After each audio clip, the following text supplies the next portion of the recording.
मेरा नाम फातिमा है। मैं अपनी जिंदगी के इस दौर से गुजर रही थी जहां तन्हाई ने मुझे चारों तरफ से घेर रखा था। घर में सब कुछ था मगर दिल खाली था। दिन तो किसी तरह गुजर जाते, लेकिन रातें लंबी और तंग करती थीं। इन रातों में अक्सर मैं सोचती कि काश कोई होता जो मुझसे बातें करता, मुझे समझता और मेरे दिल के बोझ को हल्का करता। ऐसे ही दिनों में मेरी नज़र एक शख्स पर पड़ी, मोहल्ले का दूध वाला जिसका नाम वसीम था। गोरा चिट्टा, लंबा कद, चौड़ा सीना और हमेशा हंसता हुआ चेहरा। जब भी वो दूध लेकर आता, साथ में मिजाहिया बातें भी करता। शुरू में मैं इन बातों को आम समझती रही, लेकिन आहिस्ता आहिस्ता उसकी बातों में एक अजीब सी दो मानी निकलने लगी। एक दिन वो दूध देने आया, गिलास रखते हुए बोला, फातिमा बीबी, आज दूध जरा गर्म है, जरा संभाल कर पकड़ी, वरना जल भी सकती हैं। मैं चौंक गई। क्या मतलब? वो मुस्कुराया और बोला, अरे मतलब यह है कि मौसम गर्म है ना, गाय भी गर्म दूध दे रही है। मैंने सुकून की सांस ली, मगर दिल में एक हल्की सी मुस्कुराहट भी जाग उठी। इस दिन के बाद इसकी बातें और भी दिलचस्प होती चली गई। वो हर बार कोई ना कोई ऐसी बात कहता कि दिल एक पल के लिए ठहर जाता। अगले दिन वो आया और दूध रखते हुए बोला, बीबी, दूध का थैला जरा दब गया है, मगर अंदर का मज़ा वैसे ही कायम है। मैंने हैरत से इसकी तरफ देखा और कहा, ये क्या कह रहे हो? वो हंसा और बोला, अरे मतलब ये कि थैले में जगह कम थी, दब तो गया, लेकिन दूध तो पूरा है। मैंने हंसी दबाने की कोशिश की, लेकिन चेहरे पर लाली छा गई। आहिस्ता आहिस्ता इसके आने का इंतजार रहने लगा। मैं सोचती कि आज वो क्या नया बोलेगा, कौन सा नया इशारा करेगा। तीसरे दिन वो आया और आते ही बोला, बीबी, क्या आप चाहती हैं कि आज जरा झाग वाला दूध दूं? झाग ज्यादा हो तो पीने का मजा दुगना हो जाता है। मैंने जल्दी से पूछा, क्या? वो बोला, अरे मतलब ये कि दूध उबालते वक्त मैं ऊपर से झाग भी डाल दूं। मैंने गहरी सांस ली, मगर दिल में कहीं एक हल्की सी गुदगुदी महसूस हुई। अब मामला ये था कि इसकी हर बात सुनकर मेरा दिल धड़कने लगता था। मैं समझ नहीं पा रही थी वो मुझे छेड़ रहा है या वाकई सादा है। एक दिन वो बालकनी में खड़ी थी। वो नीचे से आवाज देता है, बीबी, आज तो दूध इतना गाढ़ा है कि आप चाय पीते पीते भी भर जाएंगी। मैं चौंक गई। क्या मतलब गाढ़ा? वो बोला, अरे मतलब ये कि गाय को इस बार बहुत अच्छा चारा मिला है, इसलिए दूध ज्यादा मक्खन वाला है। मेरे होंठों पर हल्की सी हंसी आ गई, मगर अंदर से दिल बेकरार हो रहा था। आहिस्ता आहिस्ता मेरी रातों की तन्हाई इसकी बातों से भरने लगी। जब भी वो कोई मजाक करता, मुझे लगता कि मेरी खामोशी टूट गई है। एक दिन मैंने इससे मजाक में कह दिया, तुम्हारी बातें तो बहुत शरारती होती हैं। वो मुस्कुराया और बोला, अरे बेबी, मैं तो बस दूध लाने वाला हूँ, बातें तो खुद ही निकल आती हैं। इसकी ये मासूमियत भी अजीब थी। कभी लगता कि वो जानबूझकर दो मानी वाली बातें करता है, और कभी लगता कि शायद वो वाकई मासूम है और मुझे ही गलत फहमी हो रही है। लेकिन एक बात साफ थी कि मेरे दिल का खालीपन अब भरने लगा था। इसकी हर बात मेरे अंदर कोई हलचल पैदा कर देती थी। दिन गुजरते गए और वसीम की बातें और भी शरारती होती चली गई। अब तो हाल ये था कि सुबह की चाय में दूध से ज्यादा उसकी बातों का जायका होता था। एक दिन वो दूध रखते हुए बोला, बीबी, आज दूध इतना भारी है कि अगर अकेली उठाएंगी तो थक ही जाएंगी। बेहतर है कि मैं पकड़ कर डाल दूं। मैंने चौंक कर उसकी तरफ देखा और कहा, मतलब भारी? वो मासूमियत से मुस्कुराया और बोला, अरे मतलब ये कि गाय ने आज ज्यादा दूध दिया है, थैला भरपूर हो गया है। मेरे चेहरे पर हंसी आ गई, मगर दिल के किसी कोने में उसकी आंखों की चमक ने एक अजीब सी गर्माहट पैदा कर दी। अब इसका अंदाज मुझे चुभता नहीं था, बल्कि भाता था। मैं अक्सर सोचती कि क्या ये वाकई इतना भोला है या जानबूझकर मुझे छेड़ता है।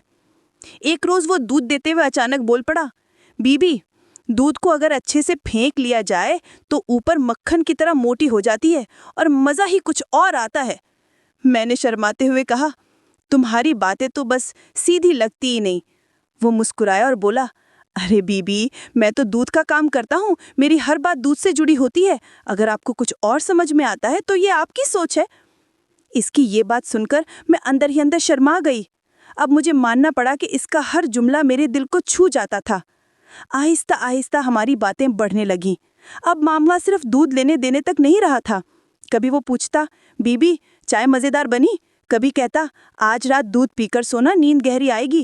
یہ سب سن کر میں مسکراتی مگر اندر سے دل میں ہلچل بڑھتی جاتی۔ ایک دن میں نے ہمت کر کے اس سے پوچھ لیا تم ہمیشہ ایسی باتیں کیوں کرتے ہو؟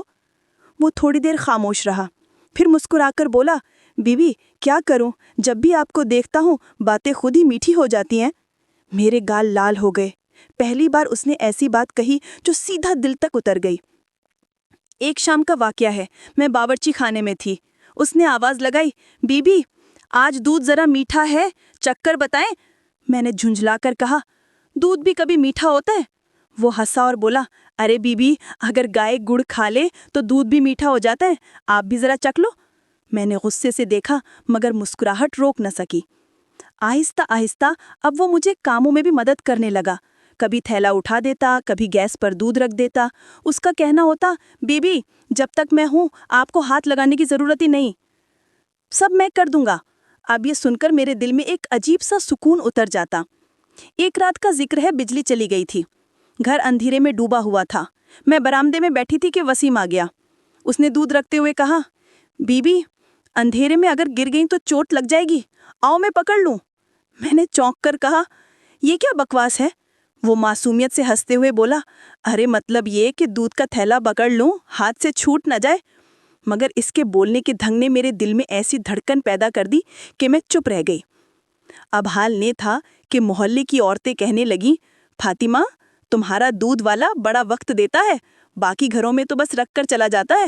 میں بس ہنس دیتی مگر اندر سے چپکے سے خوش ہوتی۔ پھر وہ دن آیا جب میرے دل نے مان لیا کہ یہ رشتہ صرف دودھ تک نہیں رہ سکتا۔ وسیم نے جاتے جاتے دھیمی آواز میں کہا بیبی میں روز آپ کو دودھ دیتا ہوں مگر سچ کہوں تو میں آپ کا دل چاہتا ہوں۔ میں سکتے میں آ گئی، یہ پہلا موقع تھا جب اس نے صاف صاف اپنے دل کی بات کہی۔ میں نے کانپتی آواز میں کہا کیا تم سچ کہہ رہے ہو؟ وہ بولا ہاں، اگر آپ اجازت ہے تو میں زندگی بھر آپ کے ساتھ رہنا چاہتا ہوں۔ اس رات میں نے بہت سوچا، شوہر کے جانے کے بعد کتنی تنہا راتیں کاٹی تھیں، کتنی بار اکیلے آنسوؤں سے تکیہ بھگویا تھا، اور اب یہ دودھ والا جس کی باتیں ہنسی بھی دیتی تھیں اور سکون بھی، شاید یہی وہ شخص ہے جو میری زندگی کو پھر سے رنگین کر سکتا ہے۔ کچھ ہفتوں بعد وسیم نے اپنے گھر والوں کو بھیجا، محلے بھر میں باتیں ہوئیں، مگر سب نے مانا کہ ایک اکیلی عورت کو سہارا ملنا ہی چاہیے۔ بالآخر ہماری شادی ہو گئی۔ شادی کی رات کا وہ لمحہ تھا جس کا ہر لڑکی خواب دیکھتی ہے۔ کمرہ سجا ہوا تھا، ہلکی روشنی جل رہی تھی اور دل کی دھڑکن اتنی تیز تھی کہ لگتا تھا ابھی باہر نکل آئے گی۔ میں سوچ رہی تھی کہ بس اب ایک نیا سفر شروع ہونے والا ہے، مگر جو ہوا وہ میری سوچ سے بالکل ہٹ کر تھا۔ وسیم نے مسکرا کر میری طرف دیکھا اور آہستہ سے کہا فاطمہ آج تو دنیا ہی الٹنی ہے۔ میں چونک کر گھبرا کر پوچھ بیٹھی یہ کیا مطلب ہے؟ وہ ہنس کر بولا مطلب یہ کہ آج تمہیں الٹا لٹا کر محبت کا نیا جادو دکھاؤں گا۔ میں شرما کر چپ ہو گئی مگر دل کے اندر ایک عجیب سی ہنسی بھی آئی۔ پھر جیسے ہی اس نے مجھے پوزیشن میں لٹایا تو سچ بتاؤں تو مجھے لگا جیسے کوئی فلمی سین چل رہا ہو۔ دل کی دھڑکن اور تیز ہو گئی۔ میں ہنستے ہنستے بولی دھیان کرنا کمر نہ ٹوٹ جائے ورنہ ہسپتال جانا پڑے گا۔ وسیم نے فخر سے جواب دیا کمر نہیں ٹوٹے گی جان، بس محبت کی بنیاد اور مضبوط ہو جائے گی۔ اس وقت ہنسی بھی تھی، شرم بھی تھی اور ایسا لطف تھا کہ لگا جیسے یہ لمحات صرف میرے نصیب کے تھے۔ میں کبھی آہستہ سے سسکی لیتی تو وہ کہہ دیتا چپ کر جاؤ ورنہ پڑوسی سمجھیں گے کہ نیا ڈانس پریکٹس ہو رہا ہے، اور میں بے قابو ہو کر ہنس پڑتی۔ وہ رات صرف ایک قربت نہیں تھی بلکہ ہنسی، شرارت اور محبت کا ایسا سنگم تھی جو زندگی بھر یاد رہنے والا تھا۔ جب آخر میں سیدھی ہو کر لیٹ گئی تو ہانپتے ہوئے بس اتنا کہا وسیم آج تو تم نے واقعی میری دنیا ہی الٹ دی۔ وہ مسکرا کر میرے ماتھے پر بوسہ دیتے ہوئے بولا نہیں جان، دنیا الٹی نہیں تھی، بس سیدھی دکھا دیے۔ اور میں نے دل ہی دل میں شکر ادا کیا کہ اللہ نے میری تنہائی ختم کر کے مجھے ایسا ساتھی دیا جس نے نہ صرف میرا دل جیتا بلکہ میری زندگی کو پھر سے ہنسی اور محبت سے بھر دیا۔